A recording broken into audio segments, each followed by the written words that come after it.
Nosotros evolucionamos para que tú no dejes de hacerlo. Con una nueva oferta educativa, Estratégica e innovadora que evoluciona al ritmo que tú necesitas.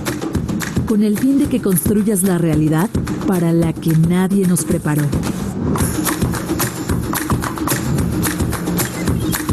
Sé lo que el mundo necesita, no lo que el mundo dicta. Nosotros te daremos las herramientas para lograrlo. El mundo cambió, nosotros también.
¿Ya sabes qué? ¿Qué? Ah, que sí puedes.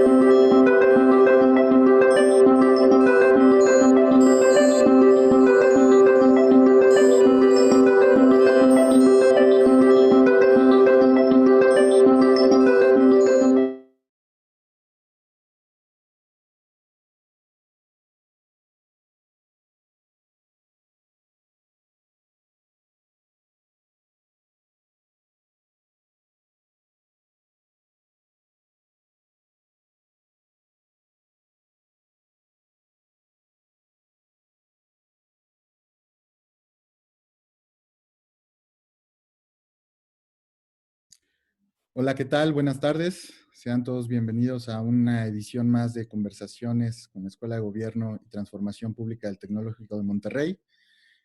Muchas gracias por estar en este webinar, en donde platicaremos sobre los mitos y realidades del sector energético ante pues el COVID-19.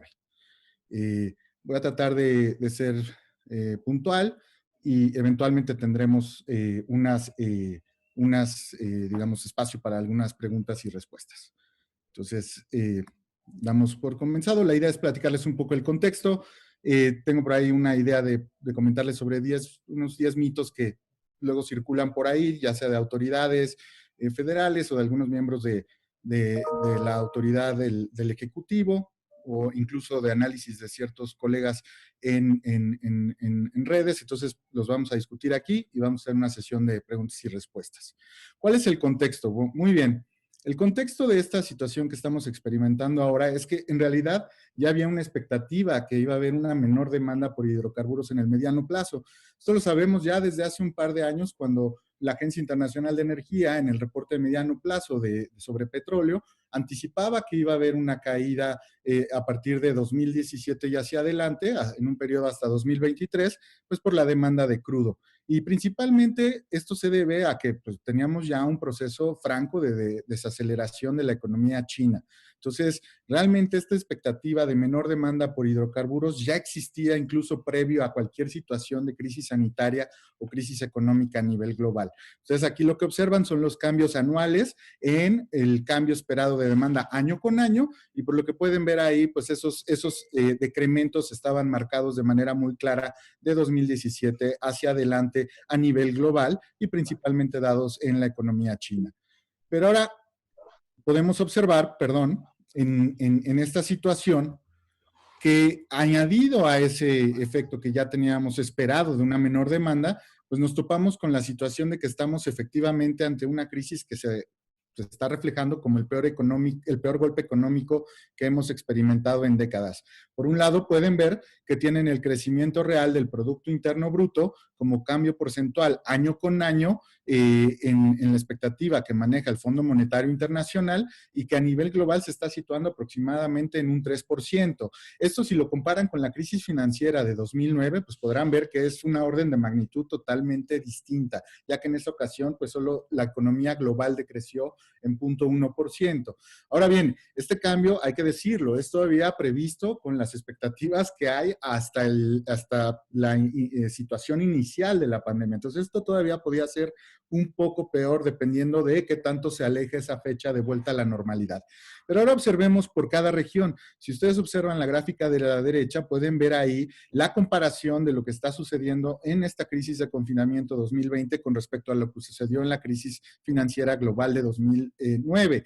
Y lo que pueden ver es que efectivamente las únicas regiones que no van a experimentar un golpe de esta situación son China e India, al menos en términos negativos. Sí que vamos a observar que sus tasas de crecimiento porcentual anuales van a disminuir sensiblemente, pero para el caso de economías ya desarrolladas como lo es Estados Unidos, Europa o incluso Japón, pues tenemos ya expectativas de crecimiento negativas bastante fuertes. La de Estados Unidos en una tasa de 6% negativo en el Producto Interno Bruto. Hay que recordar que la expectativa para México es 6.6 hasta el día de hoy para el caso del Fondo Monetario Internacional.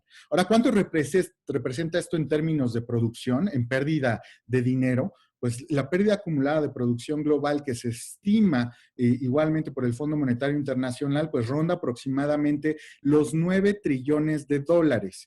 Esto significa que estamos considerando la caída del Producto Interno Bruto que hay en 2020, pero también los efectos que van a durar hacia 2021.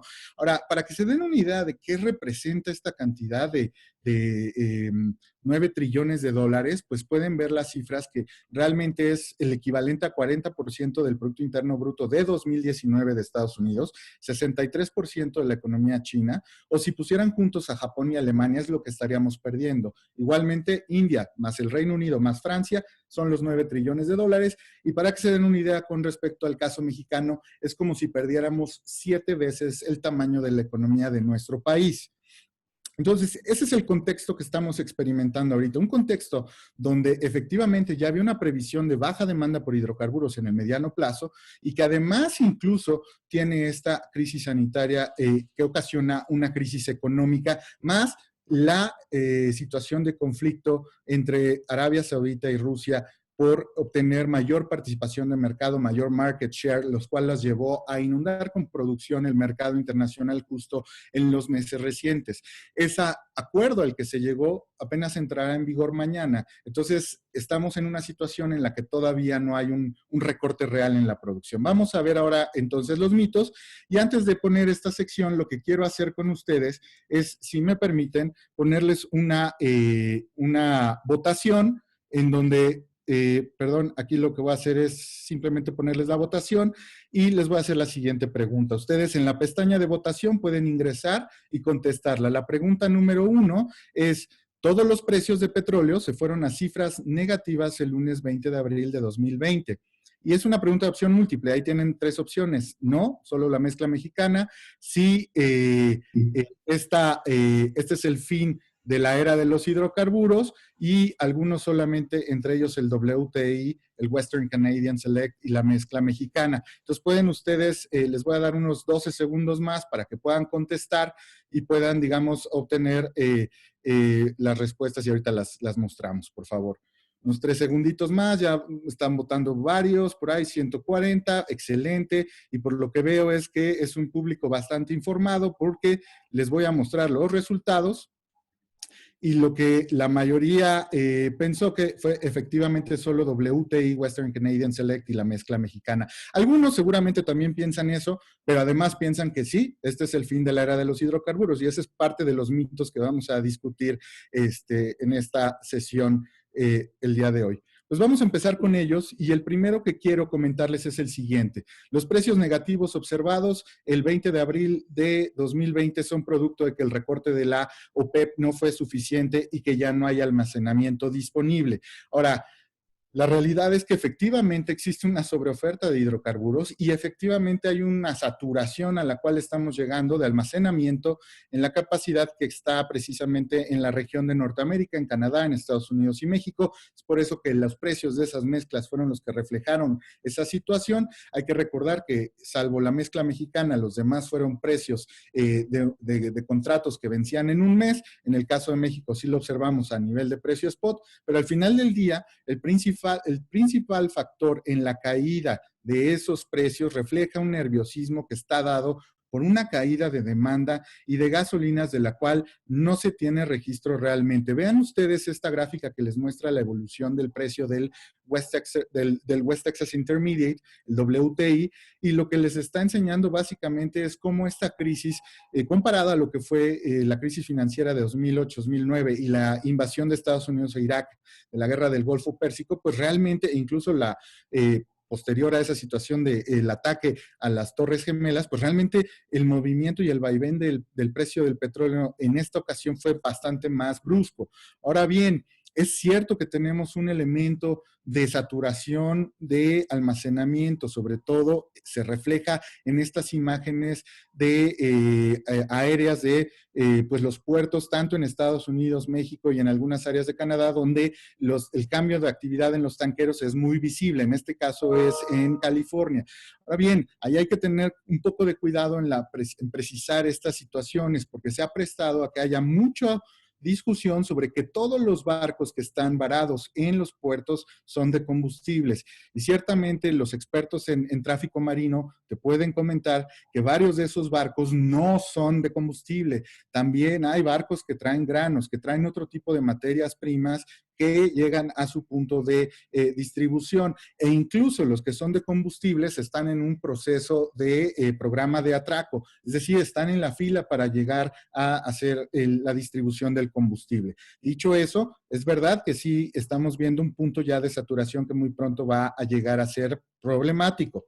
Ahora bien, este golpe económico que estoy mencionando en este mito 1, que no se ha visto de una manera, ¿cómo lo podemos ver reflejado? Pues para que se den idea, básicamente la estimación que está haciendo el Rystad Energy Research Center es que aproximadamente vamos a ver a lo largo de este año, aproximadamente vamos a ver 4,000 millones de barriles que se retiran de la oferta por el golpe económico, por la caída en demanda. Esa es una cantidad brutal. Estamos viendo caídas que para diciembre de final de este año todavía pueden representar más de 10 millones de barriles diarios y que incluso para el diciembre de 2021 pueden llegar a estar situándose en menos 4.5 millones de barriles diarios menos de oferta. ¿Por qué? Porque no hay quien los quiera comprar, no hay demanda por la situación económica que ha venido ocurriendo. Y esto tiene que ver pues con toda la situación de confinamiento que ha existido. ¿Dónde se concentra la mayoría de esta caída? Pues decididamente en Norteamérica, en Europa y en Asia. Europa está en una franca, digamos, trayectoria de caída de demanda anual, a tasa anual de 12%, pero lo que se observó en abril fue una caída de más del 33% en la demanda por crudo.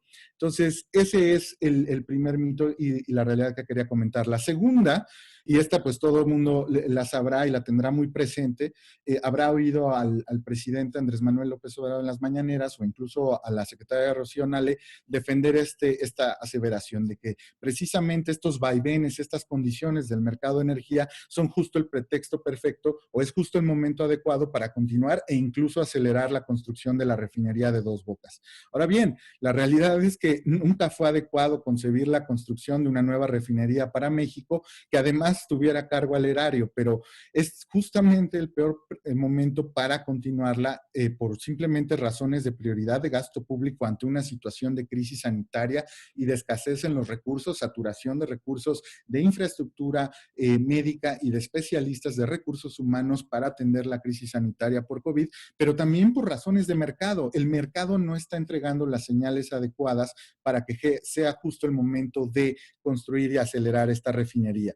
¿Por qué vemos esto? Bueno, simplemente si ustedes observan igual el reporte de mediano plazo de la Agencia Internacional de Energía, pues podrán darse cuenta que la capacidad de refinación está en exceso en un punto histórico máximo. Tenemos un exceso de capacidad de más del doble de lo que en realidad teníamos hace unos 5 años y que además es mayor a la demanda sensiblemente por productos refinados, como pueden ver en la gráfica de en medio. Entonces, ¿qué quiere decir esto? No solo tenemos una situación en la que nadie demanda crudo, no solo tenemos una situación en la que no tenemos dónde almacenarlo, también tenemos una situación en donde ni siquiera hay gente que quiera comprar refinados en estas condiciones y además tenemos un exceso de capacidad a nivel global, con lo cual nosotros no podríamos estar compitiendo con el resto del mundo. Entonces, en ese sentido, tenemos un exceso de capacidad de refinación y por otro lado, los márgenes de rentabilidad de esa refinación pues son básicamente cada vez menores. Esa demanda, además, por combustible se ha venido cayendo y ha sido mucho más grande de lo que hemos observado en cualquier otro escenario de crisis económica. Simplemente hemos observado que la gran parte de esta demanda se ha retirado por demanda por combustibles de transporte. ¿Y esto cómo ustedes lo pueden hacer? Pues pueden observar simplemente el tráfico promedio diario que tiene todas las ciudades importantes del mundo, las más pobladas, y podrán ver que todas disminuyeron sus tráficos en estos momentos de confinamiento de una manera muy acelerada. Incluso también otros tipos de combustibles pues tuvieron una caída sensible por la caída en el promedio diario de vuelos observados, tanto de Norteamérica, que concentra el 50% de los destinos globales de salida de vuelos, como Asia, quien es la que tiene la mayor recepción de vuelos a nivel global con un monto arriba del 27%. Entonces, esto lo que nos indica es que efectivamente tenemos una caída brutal en términos de digamos, de combustibles también, y por lo tanto esa refinería no tiene sentido alguno. El mito 3, la autosuficiencia o soberanía energética nos fortalecerá como país. Esto Estoy en una conferencia, ¿qué onda? Esto lo han manifestado de forma muy... ¿Esto quiere qué? ¿no? Entonces, si pudiéramos cerrarlo, por favor. Abierto. Cerraron el mío y el que deben cerrar es el de la otra persona, por favor. Entonces, hay el tema de si la autosuficiencia o soberanía energética nos fortalecerá como país. Eso varias veces lo ha dicho también Andrés Manuel López Obrador, y pues la realidad es que este valor presente del costo de oportunidad de la soberanía es muy alto. Yo creo que todos hoy vimos el resultado del primer trimestre de este año de Petróleos Mexicanos. Voy a llegar a ese punto en algún momento, pero aquí simplemente por identificar este costo de soberanía implica presiones para Pemex, presiones para la Secretaría de Hacienda y Crédito Público y presiones intergeneracionales que tienen implicaciones de pérdida de competitividad incluso para el país. Primero es que Pemex no genera rendimientos. Desde el año pasado podíamos observar que esos rendimientos eran menores, digamos, eran negativos en un monto de 658 mil millones de pesos. Pero normalmente la crítica que se le hace a los críticos de esta situación es que, bueno, ¿sabes qué? No te debes fijar en la pérdida integral porque hay muchos elementos que no generan flujo de efectivo y que al final del día hacen que la pérdida sea mucho menor, la pérdida neta. Aquí a la derecha pueden ustedes ver que la pérdida neta del ejercicio al último trimestre del año pasado fue prácticamente un poco menos de la mitad de la pérdida integral. Ahora bien, eso no implica que este sea un resultado favorable, implica de todas formas que Pemex está perdiendo dinero. Y si me lo permiten, hacia el final voy a ir a tocar lo que sucedió el día de hoy en este estado de resultados, no sin antes decir que efectivamente Pemex no genera rendimientos. Entonces, invertirle a la soberanía energética, traducido en el lenguaje del Ejecutivo, es invertirle a Pemex, e invertirle a Pemex, como queda claro aquí, es una pérdida, no es un rendimiento. Ahora bien, lo que quiero es que nos vayamos a discutir este mito. Les voy a abrir una pregunta 2, donde ustedes me van a contestar si efectivamente cuál es el compromiso de recorte de la producción de crudo al que se comprometió México ante la OPEP. Y ustedes pueden ahí votar si el término fue 10 millones de barriles diarios, si fue 100,000 barriles diarios o si fueron 400,000 barriles diarios. Y de nuevo, unos 3 segundos más, pero por lo que se ve en la tendencia es un público sumamente informado el que está atendiendo este seminario, lo cual me da mucho gusto. Aquí lo que pueden ver ustedes, voy a finalizar la votación y enseñar los resultados. Efectivamente, 100,000 barriles diarios fue el compromiso del país. Lo que la OPEP le pedía al país eran 400,000 barriles diarios y el reporte total de la OPEP es de 10 millones de barriles diarios. Entonces, ese es el resultado de este poll. Ahora bien, se dice mucho que México negoció magistralmente prácticamente en la cumbre de la OPEP, porque un recorte de su producción mayor al que se nos pedía, pues implicaría pérdidas para Pemex y para el país. Entonces, en ese sentido, Rocío Nale incluso fue llamada por Ackerman como prócer de la nación prácticamente, porque había defendido la soberanía y había negociado magistralmente. La realidad de esta situación es que es probable que Pemex no va a terminar recortando su producción e incluso si lo hiciera, sería totalmente benéfico para ellos, pero ahí hay que tener cuidado porque como bien señala un colega de la Escuela de Gobierno, el doctor Héctor Villarreal, que dirige el Centro de Investigación de Estudios Presupuestarios, hay que diferenciar entre el beneficio de Pemex y el beneficio del Estado mexicano. En este sentido, no sería benéfico recortar producción para el Estado mexicano. Ahora bien, vamos a ver aquí la producción de crudo que nos arroja la Comisión Nacional de Hidrocarburos. Lo que pueden ver es que en lo que va del año, efectivamente la producción ha venido creciendo, pero el recorte comprometido con la OPEP se estuvo basado en el nivel de producción de octubre del año pasado, con lo cual eso quiere decir que andábamos en un escenario de más o menos unos 1,600,000 barriles diarios. Entonces eso quiere decir que el recorte, en caso que suceda, en caso que esta producción siga creciendo, pues básicamente sería absorbido en una parte por Pemex. Lo que vemos del lado derecho es la producción por operador. Y lo que tenemos al día de hoy es que previo a la situación que tenemos ahorita de crisis sanitaria y crisis económica, los demás operadores que no son Pemex y que llegaron con la reforma energética ya habían alcanzado un nivel de 100,000 barriles diarios de producción. Ellos ahorita están produciendo 50,000 barriles diarios. Ellos sí tomaron la señal de mercado y recortaron su producción. ¿Por qué? Porque ellos sí reflejan y le rinden cuentas a sus accionistas. En cambio, Pemex, pues puede tener pérdidas todo el tiempo. Entonces, la realidad de esto es que si Pemex recortara la producción, pues le sería totalmente benéfico a él. Si la recortara, no sería benéfico para el Estado mexicano, porque al final del día termina siendo un tema de menores ingresos petroleros en ese sentido, y evidentemente el costo que hay que enfrentar hacia adelante sería de manera intergeneracional, pero no para el gobierno federal actual. El mito 5.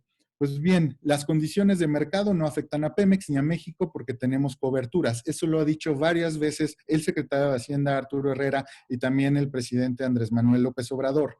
La realidad aquí es que tanto el Estado mexicano como Pemex tienen coberturas, que se llama esta estrategia de hedging, pero esas no cubren toda la plataforma de producción, ni para el Estado mexicano ni para Pemex. La de Pemex, de hecho, se calcula que ronda por ahí del 14% de la producción que ellos hacen, y la del Estado mexicano, pues se calcula que básicamente terminará siendo, que es la que contrata la Secretaría de Hacienda, pues está aproximadamente en un monto de 30% de la producción según las estimaciones más consensuadas. Esas coberturas, como lo indica el estudio del colega Héctor Villarreal y su centro de investigación presupuestario, pues básicamente van a beneficiar al Estado mexicano, pero no a Pemex. ¿Por qué? Como lo dice en ese análisis que realiza, pues básicamente esas coberturas van a representar 77% de los ingresos petroleros del país y van a compensar 36% de lo que van a dejar de perder. Entonces, en la caída de precios y de producción este año. Ahí hay un supuesto clave que creo yo que hay que tomar muy en cuenta de lo que menciona en ese estudio, el CIEP. Ese estudio lo que dice es que los supuestos consideran, que eso lo hace la Secretaría de Hacienda, pues un precio promedio de la mezcla de $24 en lo que resta del año, cosa que difícilmente va a suceder. Pero uno más importante, que la producción puede caerse a lo largo de lo que resta del año 5%. Si tenemos una saturación, una caída en demanda tan abrupta, una competencia en precios que todavía puede darse en mercados de Oriente, de Asia, que es donde México estaba creciendo, pues va a ser muy difícil que podamos mantener esa producción porque no vamos a poder competir en precio entonces con otros productores, no vamos a poder aguantar tampoco almacenar ese combustible para venderlo después porque no tenemos capacidad y entonces seguramente eso va a tener que reflejarse en una caída en producción. Entonces, en ese sentido, este debería ser tomado como el número base, el piso de lo que puede ayudar a cubrir las coberturas y no como un monto máximo de blindaje y por supuesto no como una panacea. El saldo de estas condiciones de mercado no favorecen en lo absoluto a Pemex. Lo que podemos observar aquí es que en la variación de precios, tanto en la mezcla mexicana como gasolina regular, como el precio de GLP, la referencia internacional y el del Henry Hub, todos se vinieron a la baja. Entonces, eso al final del día también se reflejó en una variación a la baja en los ingresos totales por ventas para petróleos mexicanos. Entonces, y eso tomando en consideración que hubo una cierta variación ahí en el tipo de cambio importante, 21.3%, esto de acuerdo a los resultados que presentaron el día de hoy. Ahora bien, vamos con el 6. Este es el fin de la era de los hidrocarburos y este me encanta porque, como diría un amigo y mentor, el buen maestro Eduardo Prudhomme, yo coincido con él en este elemento. Estamos verdaderamente en una situación económica que posiblemente solo podamos comparar a la crisis del 1929, con eventos de mercado que nunca habíamos observado, precios negativos no los habíamos observado en mezclas de crudo, pero los fundamentales no han cambiado. Los fundamentales siguen ahí, los costos de extracción, los costos y las demandas de largo plazo no son para combustión de fuentes fósiles. Los elementos de largo plazo de consumo de hidrocarburos están dados en industrias que no los queman, es decir, en la petroquímica. Mucha gente dice siempre, oye, la electrificación de autos llegará más pronto de lo que todos creemos. De acuerdo, pero ¿y dónde van a correr esos autos? En asfaltos. ¿Esos asfaltos de qué están hechos? ¿De dónde vienen los derivados? Todos los PVCs y todos los demás plásticos que utiliza la industria, ¿de dónde vienen? Son derivados de hidrocarburos. Y más allá de eso, a pesar de que podemos esperar que hacia mitad del siglo que viene podamos observar que el petróleo deja de ser el energético dominante en el mundo, también tenemos un proceso de electrificación a nivel global. Esa electrificación a nivel global, por supuesto que está dada por energías renovables, pero ojo, también está dada por gas natural y es un hidrocarburo. Por lo tanto, el fin del área de hidrocarburo como tal debe tener ciertas comillas, porque es cierto que estamos observando un evento que no teníamos registro antes, pero que sin lugar a duda no va a ser el fin de esta industria. Si ustedes toman en cuenta los números que les di de caída en demanda de crudo, de caída en demanda de combustibles, no se sorprenderían, yo creo, si supieran que todavía la expectativa de ingresos para este año de esa industria en los servicios que están asociados a ello son de más de 515 mil millones de dólares. Entonces, esa es una condición mala para esta industria. Entonces, definitivamente no es una situación de fin de la era de hidrocarburos. Ahora bien, esta me encanta y les voy a poner la última votación, por favor, y yo creo que esta es la que va a generar más polémica, más interés. Les voy a preguntar aquí, ¿cuál es la deuda de Pemex? La deuda de Pemex son 107 mil millones de dólares, es muy pequeña, el año que entra la va a pagar o son 20 mil millones de pesos. Esto yo creo que si vieron los números de hoy, definitivamente pues tienen clarísimo por dónde anda ese número, ¿no? Y doy 3 segundos más, perfecto, y excelente. Pues todo el mundo muy bien. Les comparto el resultado, 92% piensa que está alrededor de los 107 mil millones de dólares. Y eso es correcto, la situación es, la pregunta de los 64 millones de pesos para los que tenemos la edad de acordarnos de este programa es, ¿este es verdaderamente el tiro de gracia para Pemex, esta situación que está ocurriendo? Y yo les diría que desafortunadamente no. ¿Y por qué desafortunadamente? Yo se los voy a comentar. Porque Pemex va a seguir recibiendo reducciones en esa calificación crediticia, va a experimentar cada vez mayor dificultad para acceder a fuentes de financiamiento, sigue empecinada vía el gobierno federal de no permitir asociaciones con actores privados como lo permite la reforma energética, pero yo creo que el verdadero golpe de gracia, el verdadero tiro de gracia para petróleos mexicanos puede ser por ahí de 2024. ¿Por qué? Este es el reporte de resultados no dictaminados que lanzó el día de hoy Petróleos Mexicanos y lo que pueden observar del lado derecho primero es el estado de resultados consolidado y donde pueden observar que el rendimiento o pérdida neta del ejercicio, en este caso fue una pérdida, fue de más de 560,000 millones de pesos. ¿Esto qué quiere decir? Básicamente se perdió pues los ahorros de corrupción, decíamos varios de los colegas en Twitter hoy, los 500,000 millones esos que nos habíamos ahorrado en combatir la corrupción, pues ya los perdimos en este trimestre, y en fin, muchos colegas empezaron a sacar todos los resultados de equivalencia de esto, 4 veces Dos Bocas, varias veces, 9 veces el aeropuerto, en fin. Ahora bien, ¿dónde pueden ver que esto verdaderamente puede ser una bomba de tiempo que va a explotar en nuestras caras en 2024 y hacia adelante? ¿Por qué? Porque la mayor parte de la deuda de petróleos mexicanos está en moneda extranjera y está en el largo plazo. Y a partir de 2024 hacia adelante es cuando empezamos a hacerle frente a esa deuda. Entonces, ahí es donde viene el verdadero problema. Y entonces la verdadera pregunta es, ¿por qué esta administración sigue empecinada en tratar de maximizar la producción de Pemex y en tratar de inyectarle recursos, a pesar de que genera pérdidas? Porque los costos de esas decisiones no los vamos a experimentar con esta administración, desgraciadamente.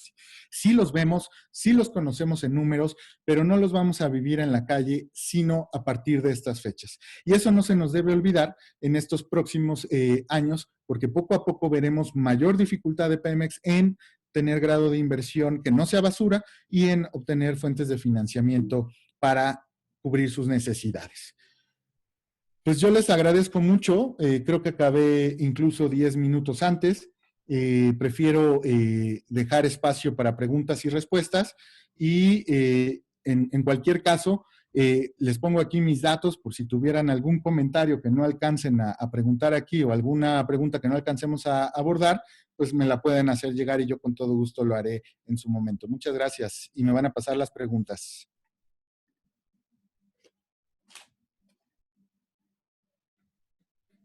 Muy bien, aquí tenemos las primeras. Denme un segundo para ponerme en la pregunta. De acuerdo. Primero, Carlos.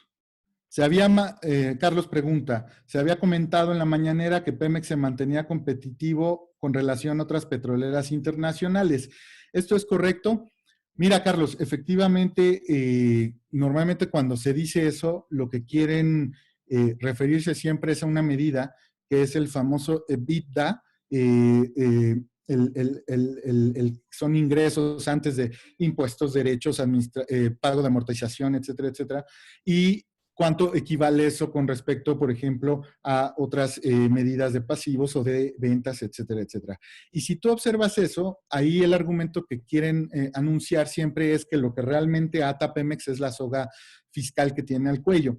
Pero si tú regresas a la gráfica que comentaba sobre rendimiento neto o pérdida neta y pérdida integral o rendimiento integral, te podrás dar cuenta que incluso la pérdida neta, sin contar impuestos, en el año pasado, por ejemplo, fue de más de menos 300,000 millones de pesos. Entonces, ¿qué quiere decir eso? Que incluso antes de pagar esos derechos e impuestos, Pemex ya estaba perdiendo dinero. Entonces, en ese sentido, normalmente eso es lo que la mañanera comenta, o normalmente ese es el indicador que se quiere utilizar para reflejar que el verdadero problema de Pemex es la soga al cuello que le pone el fisco para no poder reinvertir. La realidad es que eso posiblemente pudo haber sido cierto durante gran parte de las décadas de los 80, 90, pero realmente eso tiene bastante tiempo que dejó de ser realidad y por eso fue que se motivó la reforma energética de 2013.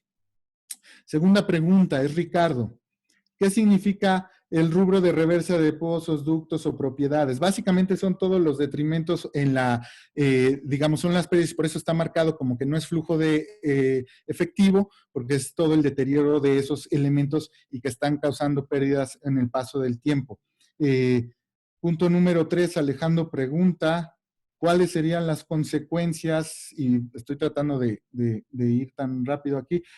Alejandro pregunta, ¿cuáles serían las consecuencias para la economía si se llega a consolidar el proyecto de Dos Bocas y si es factible que se concrete ese proyecto? Yo entiendo que ese proyecto se va a concretar con todo lo que hay detrás de eso. ¿Cuáles son las consecuencias en la economía? Desgraciadamente, de igual manera, no las vamos a ver en el corto plazo.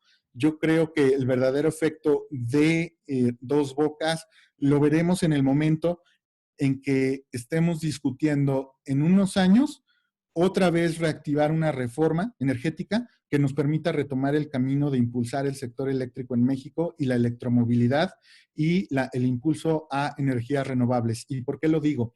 Porque realmente hacia futuro, lo que debíamos haber estado pensando como una inversión para los mexicanos del mañana debió haber sido todos los proyectos de infraestructura de transmisión y distribución de electricidad que no se quiso llevar a cabo y que canceló el SENACE por instrucciones del Ejecutivo. Entonces yo creo que ese fue el que debió haber sido el verdadero proyecto insignia de esta administración y que decididamente no se hizo así por este capricho clientelar hacia pues gran parte del sindicato de petróleos mexicanos. El efecto que observaremos pues va a ser una pérdida de competitividad y costos más onerosos que vamos a ver reflejados en Pemex año con año y que vamos a ver reflejados en presupuesto de egresos de la Federación, que va a tener que destinar más recursos a donde no tendría que destinar. La pregunta 4 de Antonio: ¿qué tan remota ves la privatización de Pemex? Súper remota, pero súper remota no tanto porque ¿quién la quisiera? La pregunta sería, ¿quién estaría dispuesto a comprar Pemex? Mira, la reforma energética lo que preveía, y justo era esa la idea, era separar a Pemex en unidades de negocio más flexible, construyendo empresas productivas subsidiarias y empresas productivas filiales. Las filiales podían tener la posibilidad de tener hasta un 49% de participación privada en la inversión. Esto permitiría pues un dinamismo en aquellas unidades de negocio que le eran más difíciles a Pemex. Entonces, empresa productiva subsidiaria se esperaba que al final del día, tanto Pemex Exploración, Producción y Transformación Industrial se convirtieran en filiales. Esa era la idea eventual. Nunca hubo la toma de decisión de hacerlo, simplemente el cierre de unidades de negocio, pero realmente no se tomó esa decisión y ahora con estos números cada vez va a ser más difícil que alguien esté interesado en pues hacerse con un activo de Pemex. Por ahí puede ser que alguno de esos activos sea interesante, pero sin lugar a dudas todo lo que tiene que ver con refinación y posiblemente algunos complejos petroquímicos no son de interés. La pregunta 5, dice Moreno, me imagino que es su apellido. ¿Cómo cree que afectaría esta crisis petrolera al sector eléctrico del país y del mundo? Pues la expectativa, de todas formas, es que eventualmente, previo a esta crisis, el costo, digamos, del capital y el equity para las empresas petroleras tenía que empezar a moverse hacia inversión en renovables, porque les estaba saliendo caro el no tener en sus portafolios de inversión proyectos de transición energética. Y solo estaban invirtiendo aproximadamente poco menos de 1% de todo su portafolio de inversión, que no era petróleo y gas, solo poco menos de 1% estaba en transición energética. Entonces, realmente, yo creo que las renovables posiblemente podrán tener un impacto en corto plazo por algunos, digamos, fenómenos colaterales que tengan que ver ahorita con también el mercado de gas natural, que también hay movimientos por contratos indexados con hidrocarburos en los contratos de largo plazo, pero realmente el tema de las renovables es un tema que llegó para quedarse y que tendrá que hacerse hacia adelante. Ahora bien, como tú dices, en México el problema no es el mercado de petróleo, en México es la política energética para avanzar con las renovables. El recurso está ahí, los incentivos de inversión están ahí. Es cierto, como dicen muchos empresarios del sector, faltan ciertos elementos técnicos y de mercado que hay que resolver para avanzar, pero lo demás está ahí para avanzar sólidamente en un sector que generaría ganancias, empleos, y también, por supuesto, reducción de emisiones de gases de efecto invernadero en México. Número 6, Alejandro, ¿cuál es el panorama en México para las empresas que le apuestan a invertir en energías limpias? Creo que contesto un poco con eso, pero añadiría que también ahí sí necesitamos establecer, yo creo, un diálogo común con el gobierno y con las partes del gobierno que sí quieran participar, y me refiero a gobiernos de alguna manera estatales y locales, porque el gobierno federal no está dispuesto a hablar de energías limpias. De hecho, no les llaman así, les llaman energías intermitentes, lo cual nos indica mucho la connotación que tienen de este sector. Número 7, ¿qué medidas emergentes debe considerar el Estado mexicano? para mitigar la probabilidad de que Pemex desaparezca? Pues si lo viéramos desde un punto de vista optimista, y ahí no viene la pregunta del número 7, el nombre, pues yo diría que la primera gran pregunta que hay que hacer es, como lo comentábamos en un chat de colegas que tenemos del sector energético justo unos momentos antes de iniciar esta sesión, pues arrastrar el lápiz y hacer las cuentas de qué es lo que sí conviene mantener de Pemex y qué es lo que no conviene mantener de Pemex. Y dentro de eso que no conviene mantener, desgraciadamente es un buen trecho, y por lo tanto sí habría que tomar la decisión de recortar esa inversión o de reconfigurarla. Y yo aquí retomo un poco la idea que suena muy poética, pero si la podemos materializar y poner en blanco y negro, creo que sería muy positiva. El economista Jeffrey Sachs, en una visita a México, comentó y mencionó que el error de Pemex era seguir pensando en petróleo, y por qué no Pemex podría ser Solarmex. Entonces, si Pemex pudiera con ese conocimiento, ese capital técnico, de alguna manera reconfigurarlo y reconstituirse, pues posiblemente podríamos rescatar mucho mayor parte de petróleos mexicanos si se entendiera como una empresa de energía y no como una empresa de hidrocarburos. Siguiente pregunta: ¿por qué, si la tecnología actual y el consumo global de productos petroquímicos continúa a la alza, Pemex o el gobierno no se preocupan por su industria petroquímica? Fíjate que aquí tampoco viene el nombre, es interesante porque este es un tema de integración de la cadena de valor. Y ahí los invito, uno de mis colegas, compañero, que está en el Baker Institute for Public Policy, Adrián Dualte, él ha escrito mucho al respecto, y él siempre ha manifestado que en la estrategia de gas natural del país justo no coincide con el deseo también de impulsar la petroquímica. Y ahí particularmente lo que comento es el tema que hay en relación, por ejemplo, al apoyo al campo que dijo el presidente Andrés Manuel López Obrador que iba a hacer una vez que ya Pemex tuviera una orientación de soberanía energética. Y entonces esa soberanía iba a hacer que México, y particularmente Pemex, produciera sus propios fertilizantes, pero para producir sus propios fertilizantes necesitábamos también producir nuestros propios precursores para ese fertilizante, y esos son amoníaco y urea, y tampoco podíamos producir amoníaco y urea porque hemos traído una situación de escasez de gas natural en el país por mucho tiempo. Entonces, ese es el tema que ha habido ahí, de posiblemente una desarticulación de la integración de la cadena de valor en el sector energético. Y de hecho ahí, pues una de las instituciones que tiene el mando de hacer eso y la facultad y la prerrogativa es la Secretaría de Economía, liderando a la CENER y a otras instituciones del sector público y del sector privado para fortalecer esa cadena de valor. Entonces ahí yo lo que te diría es, ¿por qué no se ha dado esto? Precisamente porque no ha habido ese conocimiento de integración de la cadena de valor. Aquí hay otra pregunta que dice: si Pemex llega a declararse en quiebra, ¿cuál es su efecto para el gobierno y el soberano?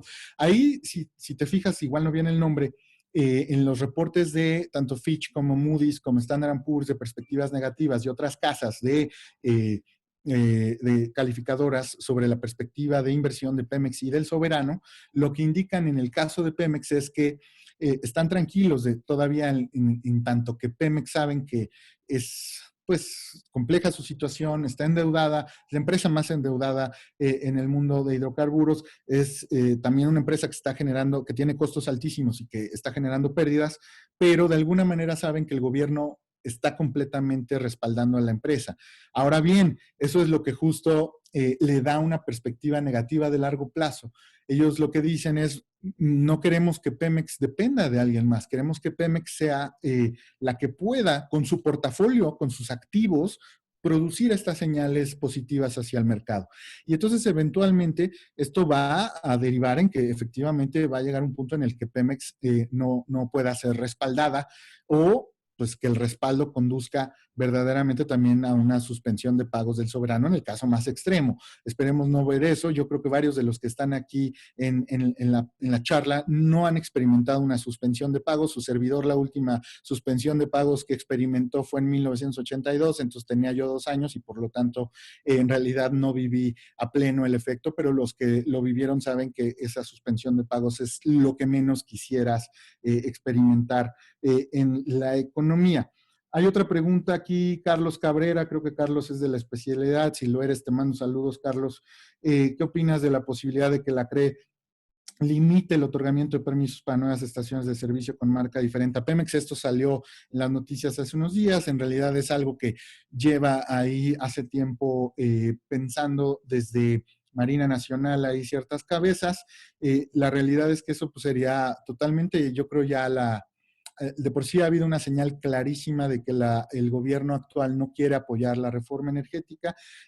Siempre se dijo que no iba a revertir la legalidad de la misma y todos los, enmiendas constitucionales que pudieran hacerse no se iban a hacer, pero todo el mundo sabíamos que de facto se podía obstaculizar y detener. Y eso es lo que ha hecho este gobierno. Yo creo que posibilidad de limitar esos permisos pudiera ser, pero yo todavía apelo a la diversidad que pudiera existir en el órgano de gobierno de la CRE y especialmente en 2 comisionados que de alguna manera se han pronunciado en relativa cierta cercanía al espíritu que tenía la CREA antes de que llegara esta administración. Entonces, esperemos que eso se preserve. Siguiente pregunta. Veo ahí de la soberanía energética. ¿Cree que sería mejor apostarle a una mayor integración regional en materia con Estados Unidos y Canadá, a pesar de consecuencias de Shell y en las arenas canadienses? Pues mira, la integración energética era un sueño que se quedó, yo creo, truncado desde básicamente el Tratado de Libre Comercio de América, del TELECAN, no del TEMEC. Entonces, yo creo que esa integración energética tuvo que haber llegado desde entonces, no se dio. Yo creo que la pudiéramos haber tenido y hubiéramos tenido para esta fecha otro tipo de antecedentes y de reacción a lo que está sucediendo actualmente. Pero lo que tenemos al día de hoy es todavía ese concepto tan complejo, y recuerdo mucho un artículo que escribí yo al respecto cuando se promulgó la reforma energética, sobre la imagen que representaba el petróleo en la idiosincrasia mexicana y sobre todo de algunos que consideran que el petróleo básicamente es un símbolo junto con la selección nacional de fútbol, por ejemplo, ¿no? Entonces, realmente creo yo ahí que efectivamente habernos deshecho de esa idea sin habernos integrado energéticamente a Norteamérica, ya con eso teníamos un gran paso adelante. Y la convergencia y de integración regulatoria, por ahí vi que estaba conectado igual un colega al que estimo mucho y que admiro mucho y que aprecio, el doctor Alejandro Ibarra. Él ha escrito extensivamente el tema de integración energética y regulatoria en Norteamérica, particularmente para el sector eléctrico. Yo creo que eso sí va a dar eventualmente, pero no podíamos tener eso si no teníamos las bases sentadas. El tema del shale es un tema que debió haber estado, y el otro sería, por supuesto, yo creo que pues un tema ahí, digamos, pues el economics no te da ahorita. El shale ahorita sí sería una opción que si justo ahorita la sacara el presidente, bueno, entonces sí sería algo que evidentemente sería totalmente conducente a la ruina en términos monetarios. Por ahí veo que una colega me puso aquí que el tema de los permisos sería inconstitucional, efectivamente, pero ahí el problema es que lo que tenemos es una falta de Estado de Derecho impresionante en este país que va mucho más allá de lo que podríamos imaginarnos. Aquí dice, ¿qué implicaciones tendrá en algún futuro el acuerdo con Estados Unidos sobre el recorte de la producción de petróleo? Pues eso no lo podemos saber.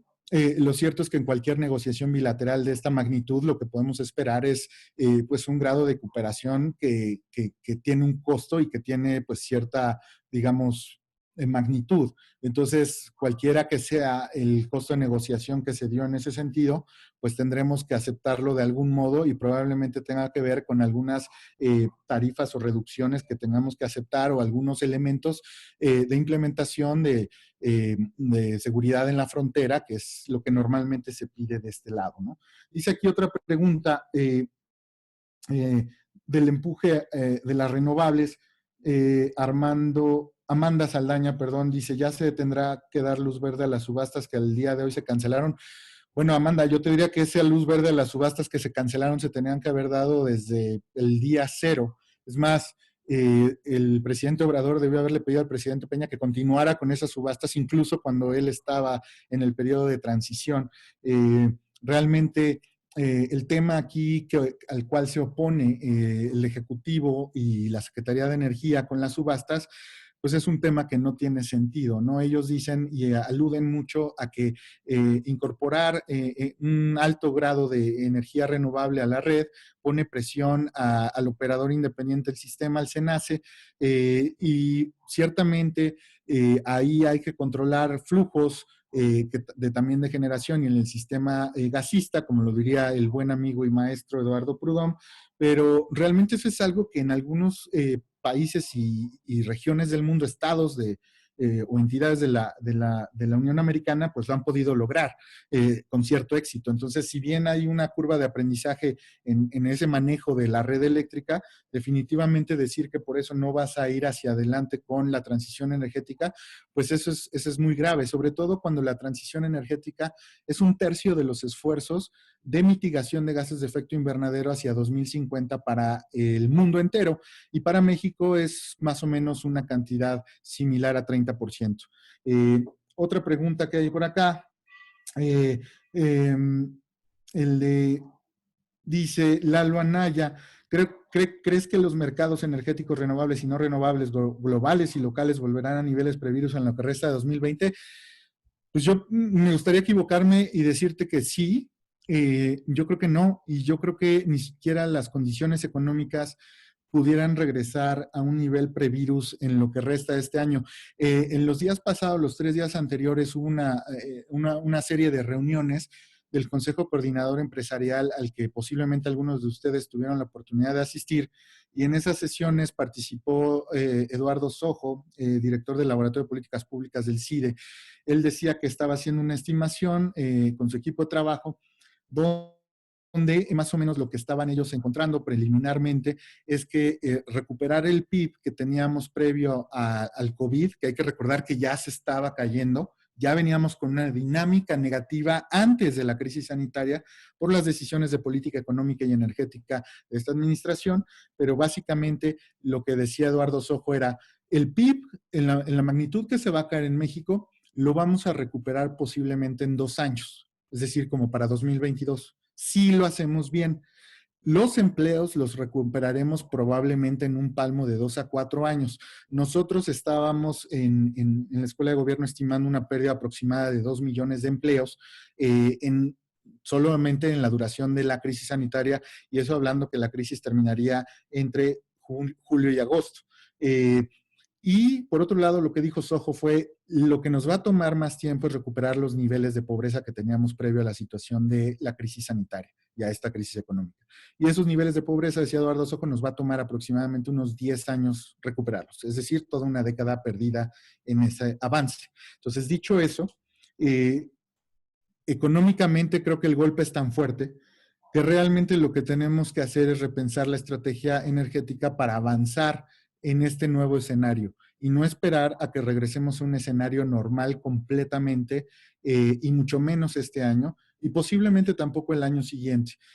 Además te recuerdo que en este caso Ignacio, no era Ignacio, era Lalo, la destrucción o el mover o el poner en fase de desutilización, de desincorporación de activos de la industria convencional de hidrocarburos, normalmente toma un largo tiempo en recuperarse y en volverla a poner en operación. Entonces, no es que vaya a rebotar si las condiciones de mercado de pronto fueran distintas o si el día de mañana llegamos y encontramos una cura para el coronavirus. Entonces, va a tomar un tiempo esto y definitivamente lo que tenemos que hacer como academia, como sociedad, como empresas, como gobierno, es trabajar juntos para empezar a identificar estrategias de salida de recuperación de mediano y de largo plazo en este escenario de alta incertidumbre. Veo otra pregunta ahí. ¿Considera que la actual administración federal está dejando un problema sin resolver al siguiente gobierno a partir de 2004 cuando se refleje de forma más visible la crisis de Pemex? Bueno, Ignacio, yo te diría que eso desgraciadamente es algo que ha hecho no solo va a ser esta administración, yo te diría que eso es algo que varias administraciones han hecho a lo largo del tiempo. Normalmente Pemex ha sido, o fue, ahora ya no lo es, Pemex fue el equilibrador macro del presupuesto de egresos de la Federación, de las finanzas públicas del país, y pues es que tú imagínate tener un campo, un complejo en el que básicamente tú producías lo que produce más el país hoy, y con mucho, producías más de 2 millones de barriles diarios con Cantarell. Entonces, gobiernos desde la época, y no sé si tú tengas la edad para recordarlo, pero creo que vale la pena recordarlo, como el gobierno de José Luis López Portillo, decía que era momento de administrar la abundancia cuando teníamos ese descubrimiento. Entonces, lo que se hizo uso de Pemex en todo el tiempo fue una vaca que se ordeñó para alimentar las finanzas públicas y sobre todo, y eso está muy evidenciado en análisis, el gasto corriente del gobierno en turno, no gasto en inversión. Entonces, el problema fue utilizar los recursos petroleros en el corto plazo y no en el largo plazo. Entonces, esto que mencionas seguramente pasa, va a pasar, pero así ha sido en administración con administración. Es muy difícil que tú pongas en un tomador de decisión y sobre todo en un sistema de no rendición de cuentas como el que tenemos, desgraciadamente, que podamos tomar este tipo de decisiones intergeneracionales. Dice María Eugenia, ¿realmente serían funcionales y darían buenos resultados las refinerías? En algunas partes del mundo y bajo algunas condiciones sí, definitivamente son negocio, en algunas partes del mundo sí, pero no son un negocio a futuro. Eso queda claro también, no es un venture en el cual debiste haber entrado hace tiempo o las quieres para algo particular. El caso de India es extremadamente ilustrativo de esto, porque la secretaria Nale lo utiliza siempre como un ejemplo de, bueno, para todos los detractores que dicen que no es negocio actualmente, pues entonces ¿por qué India lo está construyendo? Y lo que no ve o no dice, que yo creo que lo sabe, pero no lo dice, es que básicamente gran parte de esa producción va a ir a alimentar más bien productos petroquímicos y no tanto la parte de combustibles para quema, ¿no? Entonces, yo creo que ahí es donde hay que diferenciar. Y en el caso de México, definitivamente no hay ninguna razón para poder apostar hacia allá, en ningún sentido, ¿no? Veo otras preguntas que siguen llegando, entonces estoy tratando aquí de ver las que sean sensiblemente distintas a lo que he comentado. Por ahí pregunta el plan de infraestructura de México, Sebastián García, y otras páginas aún no aparece. Bueno, lo que tienes en CENER es la versión del PRODECE, en donde tienes ahí la verdad es que tienes una colección de malas relaciones y malos cálculos hechos por la Secretaría de Energía para identificar el trazo del sector eléctrico en los próximos años. En el caso de hidrocarburos, desgraciadamente, ayer en clase me preguntaban, oye, ¿dónde están todos los planes quinquenales, tanto de CNH como de Senagas? Pues eso es algo que hemos perdido con esta administración. El tema, por ejemplo, del Plan Nacional de Infraestructura, pues bueno, sabemos que está centrado en proyectos faraónicos, y el caso, por ejemplo, de lo que vendría a ser el plan del sector energético, pues seguimos a la fecha y al día de hoy esperando a que suceda, porque no hemos sabido nada al respecto, y de hecho Poncho Romo pues no ha salido ya en las noticias. A ver, una última pregunta aquí. Mira, y con esta es bueno que cerremos. Saraíno Lasco, ¿cuáles considera las mayores implicaciones negativas y positivas de la reforma energética? Yo creo que positivas fue que nos ilustró. A mí personalmente me dejó un aprendizaje muy grande a través de conocer a muchas personas que fueron los implementadores de la reforma, amigos, otros conocidos, de los cuales aprendí mucho, y creo yo que el mayor saldo positivo de eso es que ese capital humano está ahí, no ya en la función pública, no ya en el servicio público para atender el sector energético, pero lo tenemos ahí, está listo. y si en algún momento el país los necesita, estoy seguro que ellos van a regresar a tratar de enderezar este barco del sector energético. Entonces, ese es un saldo muy positivo que creo que existe, la formación de un capital humano de primer nivel, sobre todo en los reguladores y en los operadores de sistemas. Por otro lado, el saldo negativo, creo que es muy negativo también. Creo que las implicaciones de la reforma se sobrevendieron desde un inicio. Creo que se comunicó y la gente así entendió mucho que los precios de los energéticos bajarían. Creo que también se hizo una promesa de incremento en la plataforma de producción que ocurriría en un periodo muy corto, y creo que también estamos siempre sesgados al corto plazo y queremos resultados pronto. Y la idea de un sector energético y la industria de hidrocarburos no cambia de la noche a la mañana. Entonces, la eléctrica empezó a cambiar, vimos cambios sensibles, vimos los proyectos de infraestructura en renovables. Evidentemente no vimos resultados en precios porque tomaba tiempo para que esas plantas entraran a generar, y por otro lado, pues iba a tomar tiempo para que CFE tuviera una competencia en el suministro básico, cosa que hasta el día de hoy no tiene. Entonces creo yo que ese saldo negativo de sobrevender esos resultados, que fue culpa más que nada del Ejecutivo y no tanto de los implementadores de la reforma, creo que ahí está.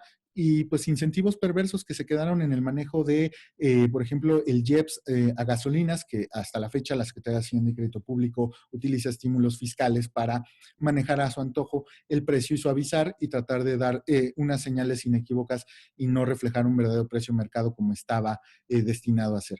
Entonces, ese sería mi saldo. Pues les agradezco mucho a los colegas que se conectaron, les mando un abrazo afectuoso, a todos ustedes igual, puse mis datos y cualquier cosa estoy a sus órdenes también en Twitter y en la página del gobierno pueden consultar mi correo electrónico. Manténganse al tanto en redes sociales de todos los eventos de la Escuela de Gobierno, de las conversaciones. Pues muchas gracias y buenas tardes.